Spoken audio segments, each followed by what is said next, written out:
BNP তো আওয়ামী লীগকে প্রশ্রয় দিচ্ছে, কারণ তারা প্রশ্রয় দিতে বাধ্য। তারা আওয়ামী লীগকে মেনে নিতে চায় এই দেশে ভারতের নির্দেশনা। তো ভারত যখন নির্দেশনা দিয়েছে, বিএনপিকে এটা মানতে বাধ্য যে ভবিষ্যতে আওয়ামী লীগ আসতে হবে। কারণ বাস্তবতা হচ্ছে, যেই আওয়ামী লীগ নিষিদ্ধ, যেই আওয়ামী লীগ গণহত্যাকারী, সেই আওয়ামী লীগকে আমরা চাই না। অতএব সামনে আরো একটা যুদ্ধ আছে। বিএনপিকে আমরা আওয়ামী লীগ হতে দিব না। বিএনপি চেষ্টা করলেও পারবে না ইনশাল্লাহ।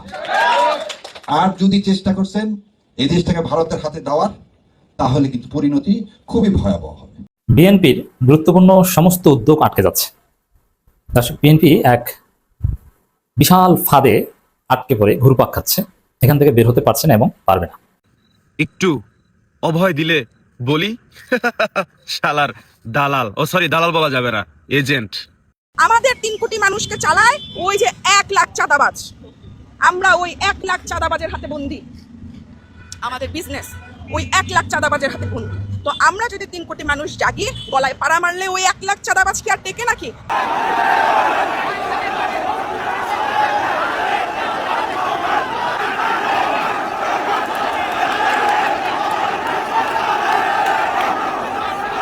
আগের সরকার করতো রাত্রে চুরি, এই সরকার করে দিনে চুরি। এই সরকার মানবিক না। পুরো বিএনপি সরকারে জামাত ইসলামী নেতা, সুপ্রিম কোর্টের সিনিয়র আইনজীবী, ঢাকা বিশ্ববিদ্যালয় শিবিরের সাবেক সভাপতি, শিবিরের সাবেক কেন্দ্রীয় সেক্রেটারি অ্যাডভোকেট শিশির মনের মতো যোগ্য কেউ নাই। পুরো বিএনপি র্যানসেক করলে, তন্ন করে খুঁজে স্ক্রুটিনাইজ করেও আপনি একজন শিশির মনির পাবেন না। আসসালামু আলাইকুম। আজকের গুরুত্বপূর্ণ সংবাদে আপনাদের স্বাগত। ভিডিওর শুরুতেই বুঝতে পারছেন আজকের ভিডিও অত্যন্ত গুরুত্বপূর্ণ। তাই অনুরোধ থাকবে না টেনে পুরো ভিডিও দেখবেন। যারা আমাদের চ্যানেলটি সাবস্ক্রাইব করেননি, তারা চ্যানেলটি সাবস্ক্রাইব করে বেল আইকনটি চেপে রাখুন।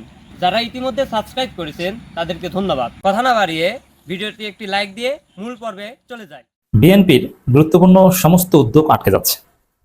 দর্শক, বিএনপি এক বিশাল ফাঁদে আটকে পড়ে ঘুরপাক খাচ্ছে। এখান থেকে বের হতে পারছে না এবং পারবে না। বিএনপি ভালো কাজ করতে চাইলেও করতে পারছে না, আটকে যাচ্ছে। কেউ আটকে দিচ্ছে। আমি এটা এখন দেখাবো কি ঘটেছে। তবে এই আলোচনা বুঝতে হলে একটু পেছনে ফিরে যায়। এই ফাঁদ, এই দৈত্য, এই জিন, এরা কারা? যাদের কাছে সবাই অসহায়। এরা হচ্ছে আমলাতান্ত্রিক জটিলতার ফাঁদে বিএনপি আটকা ঘুরপাক খাচ্ছে। এই আমলারা এতটা শক্তিশালী, ওই আওয়ামী আমলারাই, সমস্ত আওয়ামী আমলারাই তো বিএনপি। আচ্ছা, জাস্ট একটু খেয়াল করেন, প্রত্যেকটা মন্ত্রণালয়ের সচিব, যুগ্ম সচিব, এডিশনাল সচিব থেকে শুরু করে যত কর্মকর্তা কর্মচারী আছে, সবাই, সমস্ত মন্ত্রণালয়, যারা বিসিএস অ্যাডমিন ক্যাডার থেকে এসেছে, তারা আসলে কারা? হাসিনার আমলে যারা ছিল তারাই তো, নতুন তো কেউ আসেনি। নতুন হয়তো বিসিএস এর 2-1 ব্যাচ আসতে পারে, তারা কেউ এখন পর্যন্ত গুরুত্বপূর্ণ কোনো জায়গায় যেতে পারেনি। এখন পর্যন্ত তারা ডিসি অফিসার কেনা নেই। কারণ বিসিএস এর আপনি যখন প্রথম ম্যাজিস্ট্রেট হবেন, আপনি ওই ডিসির কিছু কাজ করবেন, আপনি শিখবেন। 2 বছর তো আপনার চাকরি পার্মানেন্টই হবে না, আপনি প্রবেশন পিরিয়ডে আছেন, মানে আপনি এখন শিখছেন। এর মানে যেহেতু কমপক্ষে 2-2.5 বছর লাগে চাকরি পার্মানেন্ট হতে বিসিএস এর, এখন পর্যন্ত পার্মানেন্টলি হাসিনার নিয়োগ দেয়া বাদে কেউ বাংলাদেশের আমলা সেক্টরে কেউ নাই। সমস্ত প্রত্যেকটা 100% আওয়ামী আমলের। তারাই এখন বিএনপি সেজেছে, তারাই তখন বিএনপি সেজেছে। যে লোকগুলো আমি চিনি, অনেক সিনিয়র মানে সচিব, যুগ্ম সচিব, বিশেষ করে বর্তমানে ইউনো পর্যায়ে হয়েছে, এরকম বেশি। বর্তমান ইউনো আমাদের ব্যাচের প্রায় সবাই আমাদের বন্ধু বান্ধব, 2-1 আছেন একটু সিনিয়র, বেশিরভাগই আমাদের বন্ধু। এমনকি আমাদের জুনিয়রও 2-1 ইউনো হচ্ছে, একবার জুনিয়র। যারা 2010 সালের দিকে এইচএসসি পাস করেছেন, যারা বিশ্ববিদ্যালয়ে ভালো লেখাপড়া করতে পেরেছেন, বিশেষ করে প্রথম সারি বিশ্ববিদ্যালয় করেছেন, তারা অনেকে ইউনো হয়েছেন। কেউ, আমার কোনো বন্ধু আজ থেকে প্রায় 2 বছর আগে ইউনো হয়ে গিয়েছে। তো আমি তো চিনি কারা কি করতো। যারা মুজিব বন্দনা করতো, যারা শেখ মুজিবকে আব্বা বলতো, তারাই এখন জিয়াউর রহমানকে আব্বা ডাকে। এরাই তারা, কোনো পার্থক্য নেই। মানে আমলাদের একটা রাজনীতি আছে। এমনকি যারা একদম ফেসিবাদের পক্ষে বৈধতা উৎপাদন করেছে, তারাও ঠিক আছে, কারো চাকরি এখন পর্যন্ত যায়নি। 2-4 জন পালিয়েছে, যেমন ডিবি হারুন, বিপ্লব, ওইরকম 2-4 জন পালিয়েছে। আর সব আছে। আর পালালো পুলিশ ক্যাডারে 2-4 জন পালিয়েছে, কিন্তু অ্যাডমিন ক্যাডারে কাউকে পালাতে হয়নি। এটা সবাই আছে। এই আমলাতান্ত্রিক ফাঁদটা এমন একটা ফাঁদ, এটা বুঝতে হলে ইউনূস শাসনের দিকে তাকান। ইউনূস হচ্ছে প্রধানমন্ত্রী মর্যাদার প্রধান উপদেষ্টা ছিলেন। সেখানে হামের টিকা থেকে শুরু করে নানান ক্ষেত্রে আজকে যে সমালোচনা শুনছেন, হ্যাঁ, অবশ্যই এটা বাংলাদেশের জন্য দুর্ভাগ্যের যে আমাদের শিশুদেরকে ঠিকভাবে অনেকে পেয়েছেন, হামের টিকা দেওয়া যায়নি, এবং তার ফলে আজকে এই হাম মহামারীর মতো ছড়িয়ে পড়ছে, শিশুরা মারা যাচ্ছে। এটা ক্ষমার অযোগ্য অপরাধ, আমরা বিচার চাই। কিন্তু আসলে কি ইউনূস সরকার দেয়? প্রথম কথা, ব্যক্তি ইউনূস মোটেও দায়ী না। দায়ী করলে আপনি স্বাস্থ্যমন্ত্রীকে দায়ী করতে পারেন। আর দ্বিতীয় কথা হচ্ছে যে হামের টিকা দেওয়া হয়নি, পাইনি, এটা পুরোটাই আমলাতান্ত্রিক জটিলতার কারণে। সরকারের কোনো ভুল ছিল না। আমলাতান্ত্রিক জটিলতায় ফাইল আটকে দেওয়া হয়েছে, সাইন করা হয়নি, লেট হয়েছে, বা প্রক্রিয়াগত ত্রুটি হয়েছে, টিকা নিয়ে ঝামেলা হয়েছে, আজকে মহামারী হয়েছে। পুরোটাই আমলার ঘটনা ঘটিয়েছে আমলারা, কিন্তু গালি খাচ্ছে ইউনূস সরকার। তা আমলারা কি পারে? আমলারা একটু সামান্য মেকানিজম করে বাংলাদেশে একটা মহামারী ঘটিয়ে দিতে পারে, যেটা ঘটিয়েছে। আজকে যে মহামারী, এটা আমলারা দায়ী। সুতরাং ইউনূস সরকারের, আমি ইউনূস সরকার আমলে কয়েকটা কাজের সাথে আমি জড়িত, আমি ডিটেলস বলবো না। কিছু অতি গুরুত্বপূর্ণ কিছু ব্যক্তিদের কিছু ফাইল নানানভাবে আমরা চেষ্টা করেছি, জামাতের লোকজনের মাধ্যমেও ফোন দেওয়ার ব্যবস্থা করেছি, জামাতের কেউ রেকমেন্ডও করেছিলেন যে এই ফাইলগুলো ছেড়ে দেন। ইউনূস সাইন করে রেখেছে, কিন্তু বা ইউনূসের কাছে সাইন হতে আসবে, কিন্তু আমলারা ওইখানে আটকে দিয়েছে। উপদেষ্টারা ফোন দিয়েও পারেন নাই, জামাতের সর্বোচ্চ পর্যায় থেকে ফোন দিয়েও পারেন নাই। বুঝতে পেরেছেন আমলারা কি পারে? ইউনূসের ফাইল আটকে দিয়েছে, ইউনূসকে কাজ করতে। আসিফ, নাহিদ, ওরা যতদিন উপদেষ্টা ছিল ওদেরকে তো পদে পদে বোকা বানিয়েছে, কাজ আটকে দেয়। ওরা যেটা করতে চায় করতে চায় না, যদি ওরা কিছু বিপ্লবী ছিল বলে ধমক টমক দিয়ে কিছু কাজ করতে পেরেছে। এর মানে আমলারা এতটাই শক্তিশালী যে প্রধানমন্ত্রীর চাইতেও শক্তিশালী, ইউনূসের চাইতেও শক্তিশালী ছিল। মন্ত্রীদেরকে তো পদে পদে বোকা বানাতে পারে, এতটাই শক্তিশালী আমলারা। তারা কতটা শক্তিশালী এটা বোঝালাম। সেই শক্তিশালী আমলাদের ফাঁদে এখন বিএনপি। এখন ভেবেছিলেন যে ইউনূস নিরীহ বা তার কোনো দল নাই, এই জন্য আমলারা তার উপর এক প্রকার নির্যাতন করেছে, তাকে বোকা বানিয়েছে। তো বিএনপির তো দল আছে, নির্বাচিত সরকার, ভয়ে তাদের কথা আমলারা শুনবে না। আমলাদের যে স্বার্থ, তার বাইরে বিএনপি সরকার কিছুই করতে পারছে না।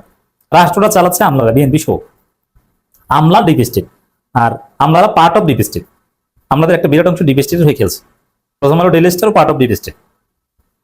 তো দর্শক, আমলাদের বাইরে বিএনপি সরকার কিছু করতে পারছে না। বিএনপির মন্ত্রীদের ভিপি নূরকে নাকি আমরা ভুলভাল বোঝান, কিন্তু আওয়ামী লীগ মন্ত্রীদের এই গার্ড ছিল। কোনো আমলা, যদিও তারা ট্রেনিং দিয়ে রেখেছিল, আওয়ামী লীগের কোনো মন্ত্রী কিছু বললে সেটা শুনবে না, এটা খুব কম ছিল। তবে আওয়ামী লীগের এমপি টেমপিকে ওগুলো আমলারা গুনতো না। আওয়ামী লীগের অনেক এমপি মেয়র এদের রাজনীতি খেয়ে দিয়েছে আমলারা, আমাদের সংগঠনে। তবে মন্ত্রীদেরকে ডরাইতো, এটা ঠিক আছে। দেখেন, আমি আলোচনা কেন করছি, সরকারের ভেতরে ছোট ছোট সরকার থাকায় নানান জটিলতা। আশিক চৌধুরী তিনি কিন্তু বিএনপির দালাল।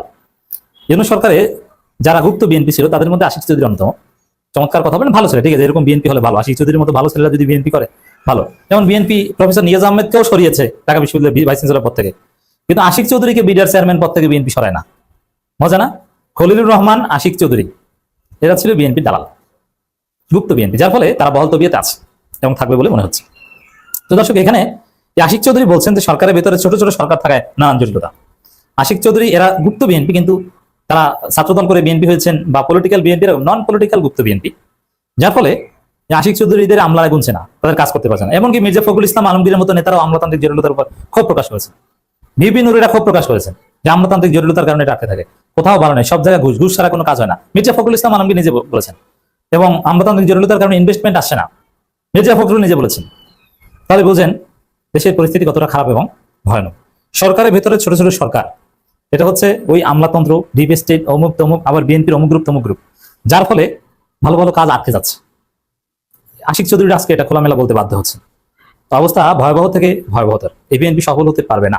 পুরো বিএনপি সরকারে জামাত ইসলামী নেতা, সুপ্রিম কোর্টের সিনিয়র আইনজীবী, ঢাকা বিশ্ববিদ্যালয় শিবিরের সাবেক সভাপতি, শিবিরের সাবেক কেন্দ্রীয় সেক্রেটারি অ্যাডভোকেট শিশির মনিরের মতো যোগ্য কেউ নাই। পুরো বিএনপি র্যানসেক করলে, তন্ন করে খুঁজে স্ক্রুটিনাইজ করেও আপনি একজন শিশির মনির পাবেন না। শিশির মনির বাংলাদেশে ওয়ান পিস, এবং হি ইজ জামাত ইসলামী। দর্শক, শিশির মনির এক একটা কাণ্ড ঘটাচ্ছেন, বিএনপি কলেজে পুরে যাচ্ছে। এই জন্য দেখবেন যে আওয়ামী লীগের লোকজন আর ভারতের দালালরা শিশির মনির নাম শুনলেই ভয় পায়। বাংলাদেশে এসে ঢাকায় আমার কিছু অভিজ্ঞতা হয়েছে যে অনেকেই দেখছি যে ঢাকায় দেখবেন যে উবার চালায়, উবার পাঠাও, রাইড শেয়ার করে। আওয়ামী লীগের লোকজন, যারা গ্রামে যারা ছাত্রলীগ করতো, যুবলীগ করতো, এরা অনেকে এসে এখন ঢাকায় পাঠাও, উবার চালায়, কারণ তাদের বাইক ছিল, ওইটা দিয়ে জীবিকা নির্বাহ করে। এটা ভালো। আবার গ্রামে ঝুঁকি আছে। এদের নানান জনের সাথে নানান কারণে কথাবার্তা বলার সুযোগ হয়েছে। তো এরা অনেকে কিন্তু জামাত সাজে। কেউ কেউ বলে যে না, জামাত ভালো, কারণ জামাত যেহেতু আওয়ামী লীগের উপর কোনো নির্যাতন করেনি, তাদের বিরুদ্ধে মিথ্যা মামলা দেয়নি। অনেকে বলে যে জামাত ভালো, কিন্তু তাদের রক্তে এবার আওয়ামী লীগ। জামাত ভালো, কিন্তু শিশির মনির ভালো না। এবং বিএনপির মধ্যে দেখবেন যে যারা অরিজিনাল, যে রহমান খালেদা জিয়া পন্থী বিএনপি, শিশির মনির ক্ষেত্রে তাদের কোনো আপত্তি নেই, কিন্তু যারা ভারতপন্থী বিএনপি, তাদের কাছে না, জামাত ভালো কিন্তু শিশির মনির ভালো না। তা আমি এটা নিয়ে একটু গবেষণা করলাম যে ব্যাপারটা কি। আমাদের সবার প্রিয় শিশির মনির, জামাতের মধ্যে একমাত্র মাল শিশির মনির, কিন্তু অনেক পাঠা, উবার ড্রাইভার বা এরকম সচেতন রাজনীতি বুঝে অনেকে, তারা বলে যে জামাত ভালো কিন্তু শিশির মনির ভালো না। আবার আরেকটা অংশ আছে, আওয়ামী লীগের, যেহেতু আওয়ামী লীগ করে এই কথা বলার সুযোগ নেই তাদের, কিন্তু আওয়ামী লীগ তো প্রচুর আওয়ামী লীগ ছিল, আওয়ামী লীগের সুবিধাভোগী আছে। আওয়ামী লীগ সবচেয়ে বাংলাদেশে বড় দল ছিল, এই জন্য আপনার রন্ধ্রে রন্ধ্রে সমাজে সব জায়গায় আওয়ামী লীগ পাবেন, আপনার আশেপাশে প্রচুর আওয়ামী লীগ পাবেন আত্মীয় স্বজনের মধ্যে। তারা যে আওয়ামী লীগ, এটা যেহেতু তারা বলতে পারছে না, এটা বলার সুযোগ নেই, এই জন্য তারা অনেকেই জামাতের প্রশংসা করে। কিন্তু রক্তে আওয়ামী লীগ আমি দেখলাম, আমার এক আত্মীয়, আমি বলবো না, নাম বলবো না, তিনি জামাতের ভালো প্রশংসা করেন না, জামাত ভালো, সাদিক ক্যাম্প ভালো, অমুক ভালো, শফিকুর রহমানও ভালো লোক, ভালো, বিএনপির মতো চাঁদাবাজি করে না, মিথ্যা মামলা দেয় না, আওয়ামী লীগ নেতাদের মাছের ঘের দখল করতে যায় না, সব ঠিক আছে, ভালো। কিন্তু শিশির মনির এই লোকটা ভালো না, আর ব্যারিস্টার শাহরিয়ার কবির ভালো না। কারণ কি জানেন? যে শিশির মনির, ব্যারিস্টার শাহরিয়ার কবির, এমনকি এবি পার্টির লোকজন ভালো, কিন্তু ব্যারিস্টার ফুয়াদ ভালো না। আমি এটা নিয়ে গবেষণা করলাম যে ব্যারিস্টার ফুয়াদ, ব্যারিস্টার শাহরিয়ার কবির, শিশির মনির, এদেরকে অনেকে কেন দেখতে পারে না। কারণ ভারতের আধিপত্যবাদ, ইন্ডিয়ান ন্যারেটিভ এবং মুক্তিযুদ্ধে ভারতের বয়ান, এগুলো একদম ডিবাং করে দেন এই barrister Fuad, barrister Shahriar Kabir, advocate শিশির মনিরা। এদের যুক্তির সামনে কোনো আওয়ামী ন্যারেটিভ, আওয়ামী চেতনা, এগুলো চলে না, কোনো ভারতের দালালি চলে না, একদম খেয়ে দেন। এই কারণে তাদের কলিজে আগুন লাগে এই তিনজনের নাম শুনলে। কারণ আওয়ামী লীগ মানেই ভারতের প্রতি একটা সফট প্রীতি তাদের আছে, আর ভারতের আধিপত্যবাদের বিরুদ্ধে সোচ্চার ব্যারিস্টার শাহরিয়ার কবির, ব্যারিস্টার ফুয়াদ। এই জন্য দেখবেন যে তাদের নাম গন্ধ তারা শুনতে পারে না। অ্যাডভোকেট শিশির মনির যেসব যুক্তি দেন, এতে ভারতীয় সংবিধান একদম থাকে না। অ্যাডভোকেট শিশির মনিরের যুক্তি খণ্ডন করার মতো কোনো লোক তন্ন তন্ন করে বিএনপি এবং আওয়ামী লীগকে পাবেন না। বিএনপি আওয়ামী লীগ পুরো জাতিকে যে বোকা বানাতো, জামাত তো তার জবাব দিতে পারতো না। কিন্তু এখন তো শিশির মনির আছেন, এখন তো ব্যারিস্টার শাহরিয়ার কবির আছেন, এই জন্য দেখবেন যে শিশির মনিরকে দেখতে পারে না। কারণ শিশির মনির কোনো একটা যুক্তি দিলে আইনি বিষয়, ওইটা খণ্ডন বাংলাদেশে কেউ করতে পারে না, অথচ বয়স অত্যন্ত কম। কোন সিনিয়র আইনজীবী সংবিধান রিলেটেড শিশির মনির ব্যাখ্যা খণ্ডন করার যোগ্যতা রাখে না, আওয়ামী লীগও রাখে না, বিএনপিও রাখে না। এটা হচ্ছে বাস্তবতা। তো দর্শক, এই শিশির মনির আবার আত্মবিশ্বাসটা কি, তার যে কাণ্ড নিয়ে আলোচনা করছে, তার কনফিডেন্স এবং শিশির মনিরের কথা অনেকের কলিজায় লাগে। এটা দাওয়াতি কাজের মেজাজের পরিপন্থী, কিন্তু রাজনীতিতে শিশির মনির এবং শাহরিয়ার কবিরের মতো তেরা লোক দরকার আছে, ঘাট তারা লোক দরকার আছে, ব্যারিস্টার ফুয়াদের মতো ঘাট তারা লোক দরকার আছে। এবং ইসলামের শিক্ষা এটাই, যে ইসলামে কেউ থাকবে আরহাম উম্মতি উম্মতি আবু বকর, কেউ থাকবে আসাদ্দাহুম বিআমরিল্লাহি ওমর। দেখবেন যে অনেক ইহুদি খ্রিস্টান আবু বকরকে পছন্দ করতো, কারণ সে এমনিতে পিওর ইসলামিস্ট হলেও সে অতটা যে কথায় কথায় থাপ্পড় লাগাই দিবে, লাথি দিয়ে ফেলে দিবে, এরকম তো অ্যাটলিস্ট না। এমনিতে তো উল্টোপাল্টা ষড়যন্ত্র করলেও জায়গা মতো থাপ্পাই দাঁত ফালাই দিবে, এরকম আবু বকর না, এরকম ওসমান না। এই কারণে তাদেরকে অনেকে পছন্দ করতো। কিন্তু ওমর রাদিয়াল্লাহু আনহুকে শয়তানও ভয় পেত, কারণ শয়তান জানে যে উল্টোপাল্টা কিছু করলে জায়গায় থাপ্পাই দাঁত ফালাই দিবে। এই জন্য দেখবেন যে অনেক ইহুদি খ্রিস্টান ওমরের দেখলেই উল্টো দিকে হাঁটতো, কিন্তু আবু বকরকে দেখলে এসে আসে কথা বলতো। ইসলাম হচ্ছে এই সবাইকে নিয়েই পরিপূর্ণ, সবাইকে দরকার, আবু বকরও দরকার, ওমর দরকার। জামাত ইসলামীতে ডাক্তার শফিকুর রহমানের মতো নরম লোকও দরকার, আর ব্যারিস্টার শাহরিয়ার কবিরের মতো ঘাট তারা লোক দরকার, সাইজ করার মতো লোক দরকার। টকশোতে সবাই ভদ্রতা দেখাবে। জামাতকে কি নরম পেয়েছেন? যেমন মাদিয়া মমতাজ অত্যন্ত ভদ্র, তবে হ্যাঁ তার যুক্তি অসাধারণ। আবার জামাতের বেশিরভাগই যারা টকশো করে তারা ভদ্র, তারা একদম জায়গা মতো সাইজ করতে পারে না। কিন্তু টকশোতে যারা যায় বেশিরভাগ অবৈধ। আমি প্রচুর টকশোতে দাওয়াত পেতাম, আমি যাই না এবং যাবো না। অনেকেই আমাকে পরামর্শ দেন যে ভাই টকশোতে যান, টকশো করেন, আপনার র্যাঙ্ক বাড়বে, অমুক। I don't care for that. টকশোতে কথা বলাই যায় না। আর টকশোতে কি, তার চাইতে আমি যেভাবে এখন কথা বলছি এই এতে মানুষকে শেখানো যায়, এতে উপকার বিষয় আমি জানি। টকশোতে জাস্ট একটু ভাব জন্মে, এছাড়া কিছুই না। কোনো একটা বিষয় ভালোভাবে বোঝানো যায় না, ব্যাখ্যা করা যায় না। এবং টকশোতে উদ্দেশ্য তাকে কিভাবে প্রতিপক্ষকে পরাজিত করতে হবে, কিভাবে নিজেকে ডিফেন্ড করতে হবে। এখন জামাতকে টকশোতে নরম পেয়েছে, মাদিয়া মমতাজ নরম, যারা টকশোতে যাবে কি ভদ্র মানুষ।